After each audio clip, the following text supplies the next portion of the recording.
Syria Israel border पर बड़ी तैनाती की जा रही है। सीमा पर हयात तहरीर अल शाम फोर्स है। इजरायली सीमा पर दारा जो क्षेत्र है, दारा क्षेत्र में एचटीएस फोर्स तैनात कर दी गई है। और देखिए, मिडिल ईस्ट को लेकर नेतन्याहू का बड़ा बयान सामने आया।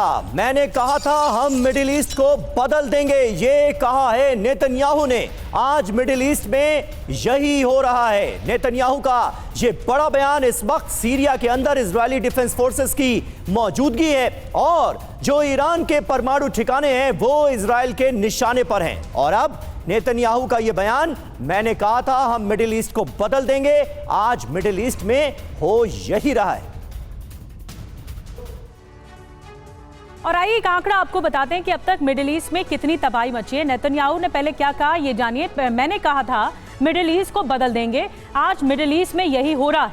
सीरिया अब वही सीरिया नहीं रहा, लेबनान अब वही लेबनान नहीं रहा, गाजा अब वही गाजा नहीं है, ईरान भी अब वही ईरान नहीं है। तो बदलने की कोशिश की, वही हो रहा है। इजराइल का जंगी मोर्चा तैनात है, गाजा हमास से जंग जारी है, लेबनान हिजबुल्लाह से जंग जारी है इजराइल की, सीरिया में एयर स्ट्राइक की जा रही है, वो भी बदस्तूर जारी है। ईरान एक दूसरे पर हमला कर चुके हैं। तो ईरान हमला कर चुका है इजराइल पर, इजराइल का टारगेट नंबर 1 है, दुश्मन नंबर 1 है ईरान। तो ऐसे में जो जंगी मोर्चा है वो लगातार चल रहा है। हमारे साथ खास मेहमानों का एक पैनल है। कुलकर्णी सर, मैं आपके पास आ रही हूँ। ये जो तरीका है दुनिया के सामने अपनी बात रखने का नेतन्याहू का, कि हमने गाजा खत्म करने की सोची, खत्म कर दिया, हमने लेबनान खत्म करने की सोची, हमने लेबनान को खत्म कर दिया।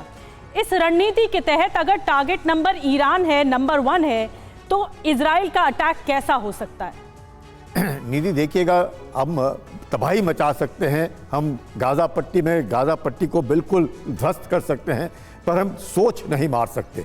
और ये जो सोच है, ये सोच बहुत तगड़ी है। अगर इस सोच को नेतन्याहू ने जीतना है और उनको साथ में लेकर के चलना है तो अब शुरुआत कर सकते हैं, क्योंकि गाजा पट्टी तबाह हो चुकी है, लेबनान तबाह हो चुका है, सीरिया तबाह हो चुका है, सीरिया की गोलन हाइट्स उन्होंने पकड़ ली हैं, बफर जोन में वो बैठ गए हैं। ईरान जो एटमी बनाने की कोशिश कर रहा है वो एक डेटरेंस के तौर पर कर रहा है। शिया और सुन्नी के बीच में लड़ाई है। मिडल ईस्ट के अंदर आप देखें, ईरान को चीन से सहायता है, नॉर्थ कोरिया से उसको सहायता है, उसको रूस से सहायता है। ऐसे इसमें मुझे लगता है अब वक्त आ गया है, इजराइल को भी सोचना पड़ेगा कि तबाह करके कुछ नहीं मिलेगा। इसके बाद सोच को बदली करना बहुत ज़रूरी है, रिकंस्ट्रक्शन। इसके बाद अगर मिडिल ईस्ट में यहूदियों को चाहिए कि वो अपनी सुरक्षा खुद करने की काबिलियत रखे और सब मिलकर एक दूसरे की सुरक्षा करें, तो ये सोच कि मैंने ख़त्म कर दिया है, मैंने मार दिया है, ये नहीं हो चलेगा। सबको साथ ले चलना पड़ेगा। बहुत बड़ी बात है, क्योंकि सोच मारी नहीं जा सकती। आप गाजा पट्टी में देख लीजिएगा कितना तबाह हो चुके हैं, उसके बावजूद भी वो होस्टेजेस रिलीज नहीं कर रहे। लेबनान में, लेबनान अकेला नहीं है, लेबनान में हिजबुल्लाह है और लेबनान में क्रिश्चियंस हैं, लेबनान में शिया सुन्नीज हैं। तो ऐसे तबाह आप डिस्ट्रक्टिव जरूर देशों को बर्बाद कर सकते हैं, उनकी सोच नहीं बर्बाद कर सकते। तो सोच को जीतना बहुत जरूरी है। मारा नहीं जा सकता। बिल्कुल, और नेतन्याहू यही बताने की कोशिश कर रहे हैं कि सारे समीकरण अब बदल चुके हैं। लेबनान बदल चुका है, गाजा बदल चुका है, ईरान भी अब वो पहले वाला ईरान नहीं रहा।